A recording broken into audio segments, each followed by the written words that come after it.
atje, pasi kishin premtuar atyre njerëzve liri, demokraci, të drejta për të gjithë, e pasi e kishin marrë që të pastronin makinat e tyre,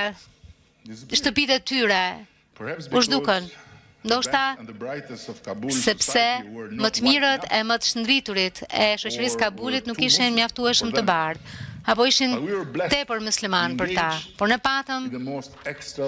bekimin të përfshiheshim në rrjetin më të jashtëzakonshëm solidaritetit që kam parë ndonjëherë, financimi, logjistika, dhe lidhjet u mblodhen jashtë vendit si uragan. Dhe nuk ishte qeveria e SBA-s që organizoi, ishin qytetarët amerikanë nga çdo stres e fushë jetës e përtej ndarjeve politike, të cilët mobilizuan njerëzoren e tyre për të shpërtuar jetë përmes një zinxhiri të jashtëzakonshëm duarsh që formuan një trekëndësh midis Shteteve të Bashkuara të Amerikës, Shqipërisë dhe Katarit, kur ministri i jashtëm i Katarit asaj kohe, sot kryeministri Mohammed bin Abdulrahman, është ndrua në një lloj kulle kontrollit të shpresës dhe ktheu aeroportin e Dohës në një rrugë shpëtimi drejt jetës për mira njerëz që u pritën me dëmshuri në Shqipëri. Më lini t'ju siguroj se nuk jam këtu larg qoftë për t'i dhënë leksione kujt, jo vetëm sepse vendet vogla si jemi nuk japin leksione, por marrin leksione gjatë gjithë kohës, por edhe sepse besoj që ata që i japin leksione Izraelit nga larg rrezikojnë shumë seriozisht, jo vetëm të jenë të padrejt peshuar, por thelbësisht të padrejt. Megjithatë, besoj fort se kërkimi i paqes nuk ka të bëjë kurrë me sa e keqja apo jo e besueshme ka qenë ana tjetër, por me sa besnik zgjedh të mbetesh ndaj vlerave të tua.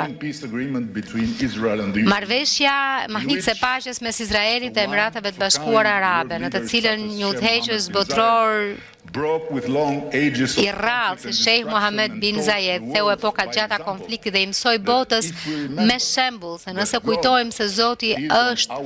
në anën tonë, por gjithashtu edhe në anën e tjetrit, dhe jemi mjaftueshëm të guximshëm për të kuptuar se në syrin e qiellit jemi të gjithë në të njëjtën anë të paqes. Atëherë paqja nuk është thjesht një rrugë e mundshme drejt së ardhmes, por është e vetmja rrugë e mundshme e së ardhmes. Më shumë se kaq, besoj fort se ajo që e bën unike këtë dritare të re mundësie është momenti i Firencës në lindjen e mesme. Ajo që po ndodh këtu pra në rajonin tuaj ngjan në sytë e mi me atë që ndodhi në Europë. Kur udhëheqje vizionare të frymëzuara nga moderniteti e bukuria shndruan Firencën në djepin e rilindjes. Izraeli nuk është më i vetëm në kërkimin e transformimit, inovacionit dhe leadershipit global të së ardhmes në këtë pjesë të botës. Nga rrugët e Riyadit, tek oazet e gjelbra të Abu Dhabit dhe brigjet plot jetë të Dohës, ndihet një erë magjepsëse ndryshimi që ka pak të bëjë me karikaturën e vjetër të spektaklit të ngjyrë me arë në shkretëtir. Arabia Saudite në udhëheqjen e saj të udhëheqësit të ri e me iniciativë vendosur e vizionare, paratë së cilës të kujtojnë Lorencën e Madrishën të Firencës, po ndryshon me një shpejtësi maramendse. Emiratet e Bashkuara Arabe janë vendosur në pararojë të leadershipit global në agjendën e gjelbër, ndërkohë që e gjithashtu të përgjegjësisë sociale, përtej kufive, përtej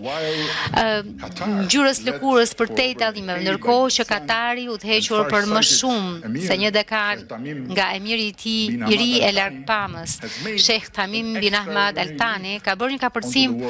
të jashtëzakonshëm në skenën botërore, pal po kështu edhe